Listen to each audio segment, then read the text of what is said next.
Hey guys, this is Juno and welcome back to another Summoners War video. Last week I talked about rune cleanup. Today I'm gonna try and talk about artifact cleanup, an easy way to do it. Just like the last video, I do think a lot of people have trouble, especially in this category, to clean up artifacts.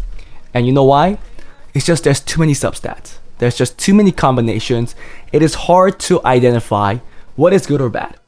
So here are some of my rules. Now that artifact farming has gotten a lot easier, I do think it's more of a early mid-game content to get a safe artifact dungeons, not a speed one, but a safe. The more you play, obviously you will strive toward that speed dungeon, but nonetheless, you can start farming artifacts fairly quickly. Let's go through some of the quick things that I do to clean up artifacts. Hope I can explain it well enough, but there are a lot better players, content creators that can explain this. So I hope you guys already watched those videos. Don't take my recommendation as an answer because everybody's way of playing the game is different. Just hope that it could be some kind of reference point along with all the other opinions from all the other creators. Hey guys, before we start the video, if you guys are interested in getting advice and help from me and other Summoners War players, feel free to join my Discord, where the link is in the descriptions below. Also, if you enjoy my content and want to support me, become a Patreon. I want to say I appreciate all the support. Anyways, that was it. Let's get back to the video. The first thing you should do is uncheck equipable artifacts only so that you can see all the artifacts. Easy, right? The other thing that you want to do is go by score. I love the fact that Comto has added this score feature. It was something that only Swap could really show as in efficiency, but this is an easy way now to see how efficient your runes or artifacts are. Click on that. And what you do last is, so this sorts it highest to lowest. So you want to see it the other way around. Lowest to highest. Boom. There it is. It looks like some of these are the intangible ones, and a lot of these are being equipped by certain units, but a lot of them are fillers, so I am actually free to sell them. You should do the same. Don't think that because it is on a unit that you have to keep it. Always strive for something better, because I do think in the end, all these artifacts mostly fit a certain unit. Yes, multiple artifacts can fit a certain unit, but there are certain artifacts that you know that fits one unit, and that has to do with all the combinations in the substats. It's just how it is. The better you get at identifying which artifacts are good on a certain unit, the easier it is for you to keep it if the score is high. Keep in mind that you do want to make sure that the score is high. The criteria of a high score is different for everybody.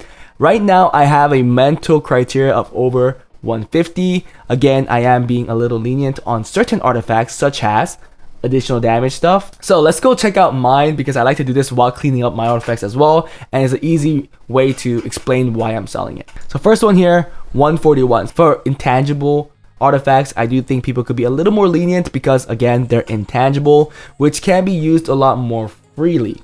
Now don't abuse that thought too much because again, emphasizing that artifacts in the end to me feels like it is for a specific unit. You don't have to keep too many artifacts that go for the same unit. Yes, if there's a pool of units that function similarly, then you can keep more than a couple. But if you do know that, these artifacts are just for this one unit, maybe you could get rid of the other 2-3 that are on the lower spectrum of the score. But here, let's look at it. So you can see that I'm doing more damage on water, I'm taking less damage from wind, more crit damage, additional damage. So this artifact describes exactly the artifact where I think is all over the place. If you compare it to a rune, which I love to do, compare these to a rune, okay? Would you like something that has crit rate, resistance, accuracy, and then speed? Yes, if it has high speed, a quad speed roll, sure. But if they are all kind of meh, which you can see here, right? There's one roll in damage dealt on water, 2 rolls on damage taken from wind, and then no rolls into crit damage and additional damage. You can see that the rolls aren't that high, which is portrayed by the score, and everything is all over the place. These are the type of runes that you want to sell. So I'm just gonna sell that right now. It's also used in Siege Battle. I don't know why. I guess it was just one of those that I used as a filler. If that artifact had more additional damage on wind, more decreased damage from a certain element, like a triple roll or a quad roll, definitely worth keeping. This makes more sense when you're playing in Siege, because you know what you're hitting, you know what the enemy elements are, so you know how to ruin your units to either take less damage from their damage dealer or do more damage to their team. Some people might think that having a lot of rolls into one certain element is a bad thing, but that is not true. If you're a heavy Siege player and you want to maximize the chances of you winning, you do want to change your artifacts accordingly, sometimes even your runes, so why not the artifacts, accordingly to the element of the opponent team. That was a lot of words, hope it made sense, but let's continue on. So here, 142, does this make sense? Yes, it does. It's the damage taken from Dark. It has negative 22%. That's a triple roll right there. It's pretty high too, right? It could start at 6, 6, 6, and 4. Definitely looks like a 22 speed rune for me. It goes really well with the crit damage taken, minus 3%. The additional damage are kind of a downfall, doesn't really help unless the unit that I'm using is something like Juno maybe, right? It has the Despair Revenge set and also additional damage from attack, kind of helps. And let's say I'm going into something like a Giselle, which does a lot of damage, right?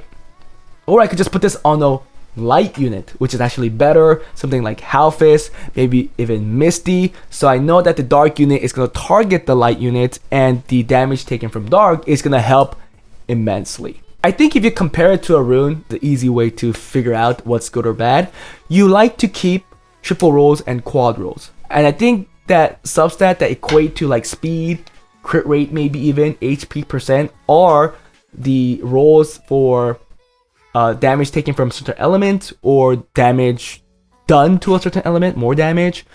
Skill 1, 2, 3 crit damage, own turn crit damage, any of those. Now, why am I not saying the additional damage stuff? That is because I do think the better artifacts for that is if they have 3 or more substats of the additional damage. I want it to be aligned with that. I do think they synergize as a whole. What does Misty have? So this is again very mediocre. I probably should sell it. If you look at it, it went into 1 turn target crit damage and also additional damage from defense, which is the least amicable additional damage substat. So I'm gonna sell this as well. I don't really need it. This one, now I'm gonna be a little more lenient here because it is 2 damage reduction substats and 2 additional damage substats. Can't really do anything much here. It is close to that 150 mark, so I'm going to keep it because they somewhat synergize. I think put on the correct unit, I could utilize the damage taken substats and also the additional damage substats. This, again, no question. Damage taken from wind is a big plus. Damage dealt on fire and damage dealt on wind, again, synergizing substats definitely helps as well. This one, questionable. I don't know if I'll be keeping this, but damage taken from water is still 16%, which is 2 rolls, almost 2 max rolls. And then the attack and defense up effect is also almost max. So for some people, this might be a keep. I will keep it for now. If it was on another type of artifact, I probably would have sold it. But because it's on an intangible artifact, I will keep it. Because again, maybe there is a unit that could use this really well. I just don't know. But the more a artifact is efficient, the more of the reason you should keep it, because there might be a unit that pops up and go like, damn, it fits this unit perfectly. Next one, life drain 22%, damage taking from fire, damage taking from wind. Now, I think life drain is a lesser desirable substat. It's something like accuracy resistance. Reason why for the 5 to 8%. It is a double roll. Will I use it? I don't think so. I'm still gonna sell this. I also don't like the defense main. I forgot to talk about that. I do like HP and attack main a lot more than defense main, because I think it is well known that the defense stat is just a less weighted stat, meaning that it doesn't really help as much compared to the HP and attack stat. So just keep that in mind. If it is defense main and subpar, I think it is a quick sell. 160 speed up effect 18%. You know, these days speed up effect has a lot more uses, so this is 2 max rolls here and almost a max roll into attack defense up effect. I'll just keep it for now, but it does look like a quick sell later on if I do get more artifacts. And then finally another 160. damage taken from water and then damage taken from light. So again, these two go together. Now, this is for Belager. For Belager, this is okay because I don't use this in RTA or anything. I think it fits Belager perfectly well. Additional damage by attack, attack up effect, crit damage as less enemy HP, and attack proportion to lost HP just fits a Belager perfectly for raid. So this is the only reason I'm keeping it. If there was any substat here that did not fit, then I'll probably sell it. But you could see that whatever substat that was, I rolled it so that it fits the unit. This one is a quick sell, 123. So this is why I love to go through these with you guys. I'm not gonna keep going. I'm probably gonna stop pretty soon. But knowing that the score is so low is a quick sell. Another easy way to differentiate artifacts so that it's more unified is to determine, oh, this is a damage artifact and this is a defense artifact. Maybe 3 categories: damage artifacts, defense artifacts, and then also support artifacts. Now the support artifacts could definitely have the defense substats. However, it also consists of like recovery, accuracy. Some might need all 3 accuracy, like I do with my Sagar. And I do think those artifacts are also very, very beneficial. So those are also something that you should keep. It's like a damage rune. You want crit rate, crit damage, and attack. If there are supports that land 3 debuffs, and you need accuracy on all those 3 skills, why wouldn't you keep an artifact that gives you 10% skill 1, skill 2, skill 3? That effectively lowers the build criteria to have only 75% accuracy, which might then allow you to build a support unit on speed HP rather than speed HP accuracy. I think a lot of people try to get away with less accuracy that is not max, especially the higher level you are. Then you could build a unit on 65% accuracy on speed HP and give that artifact that gives you 10% more accuracy on each skill, which makes your overall unit look a lot better. I think a lot of high level players do this. There's different ways people play this.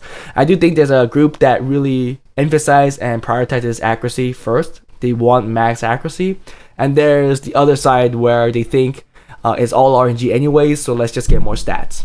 I think there's no real wrong answer unless Comp2S changes something.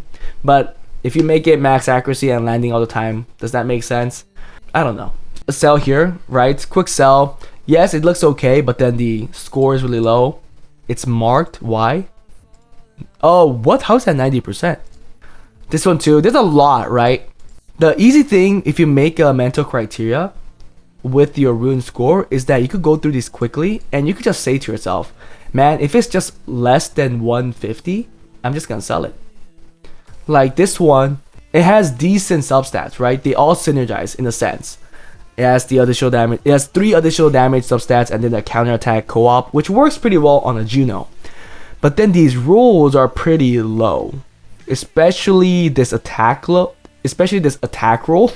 This is like the 18 speed for a triple roll on a rune. Depends on your level. You keep this or you sell this, right? For me, if it triple rolls into speed and it's 18, I sell. I sell 100%. I'm gonna sell this because it's just way too inefficient. But for early game players, do they use an 18 speed that triple rolled? Most of them do, and they should, right? Because they don't have enough of those runes that give you that speed. If you see synergizing stats, just equate the rolls like a rune, and I think that quickly tells you, oh man, I'm not. If this was a rune, I wouldn't have kept it. I think that's the way I will do it. I mean, I just used one example, but you can see that I started selling real quickly, and I will probably sell more outside the video. That's just the way I do it. To be fair, I think I'm gonna get a little backlash for this video because some people might think it's not clear enough. But if you want to just get 2 things out of this video, is that first, sort it by score. I think the low scores are a lot easier to get rid of, especially if they are all over the place, like I shown as the first example. After that, you look at the synergizing stats, right? And let's say it looked pretty. Say for something like this here, it looks pretty. You look at the rolls and see if they're efficient enough. Again, equate it to a substat as a rune. This additional damage, it could be 12, but it is 10. For a rune, if this was speed, it could be 18, but it's a 16. Would you keep it? The other substats too. It has another additional damage. So for a damage dealer, it's like having crit rate or attack percent or crit damage. Then you look at the other 2. Are they high enough?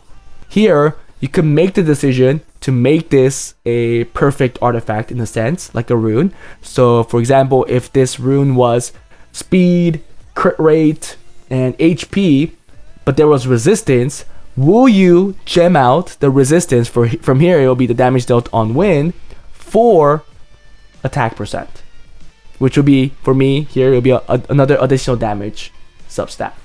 If you think you need something like that real quick and there's no other better artifact that can replace it, then do it. And the last part is just able to figure out which artifact fits what unit.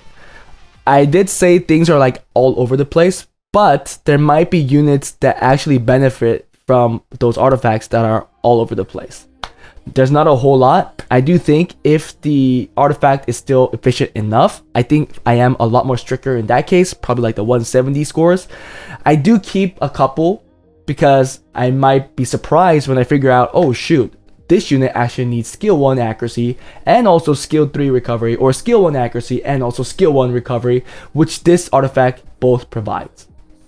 It could just come up like that. So that was it for this video, guys. Hope you guys enjoyed it. I know it was hard. It's even hard for me to try and explain this, but I think that's how I do it, and I try my best to tell you guys how I clean up stuff. So again, just keep it as a reference point. Don't take it as an answer. I hope it just helps you build your own way of cleaning up your runes and artifacts. A big surprise is that I got a new LD5. If you guys didn't know, this unit right here. I'm actually so happy. I think I finally got a decent RTA unit. So guys, if anybody has this unit, please let me know. Give me some comps that I can play with, okay? Because I am so happy right now. I did give it my remaining Violent Will set for now. I was able to use this quad speed Violent rune on this unit, so that's why it looks decently fast. But it will only get faster once I start re-rolling. Not re-rolling, once I start re-runing. Kavarsi owners out there, please watch this video. Please give me some recommendations on what I could run. Here are my other LD5s. They're all out here. I have Alexandria, I have Bella, Sala, Liliana, Illudia, Nigong, Wedget, Celia, and Jessica. So, yeah. Man, looking at my LD5s, they're all so bad now. Well, that's Giselle. Okay, Giselle, Bella could actually fit well with this unit. I'm not sure, but again, maybe the Bella at the very least. Guys, give me some recommendations because I can't wait to use this unit. That was it for this video, guys. Hope you guys enjoyed it. If you guys want account reviews, please do my Patreon. If you guys want account improvements, or my Discord, fill out the Google form. And I'll see you guys next time.